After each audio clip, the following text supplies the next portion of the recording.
2018 թվականին իշխանափոխության գործընթացի հիմնական մեխերից մեկն այն էր, որ պետք է վատ բարքերին վերջ տրվի, հանրության մեջ խիստ բացասական ընկալում ունեցող կերպարները հեռացվեն կառավարությունից, որոշումների վրա ազդեցություններից, նման պահանջել կար, խոստում էլ կար։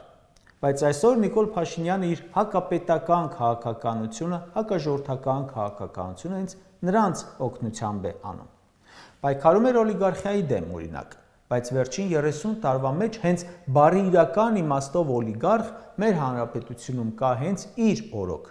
Նիկոլի խմբակցության падգամավոր ունենք, որը տիրապետում է ֆինանսական ու քաղաքական խոշոր ռեսուրսի, պետության մեջ որոշումների կայացման մեջ ազդեցություն է ունենում։ Այդ падգամավորի աշխատողներից մեկը Ազգային ժողովի նախագահ է, մեկը Հայաստանի Հանրապետության նախագահ։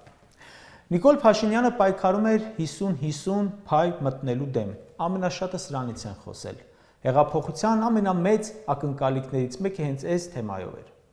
Վիվասելից տոկոսների վերցնումը, Զանգեզուրի պղնձամոլիբդենայինից Լիդիան Արմենիա ընկերությունից տոկոսների վերցնումը, ինչ է, եթե ոչ փայ մտնել, իսկ հեցի պարագայում ավելի խորացան 50-50-ի փոխարեն դարձնելով 100-ից 100։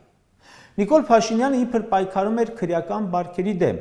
բայց այսօր քրեական բարքերն են գերիշխում եւ որոնց օգնությանը հաճախ է դիմում նույն ՔՊ-ն տարբեր հարցեր լուծելիս։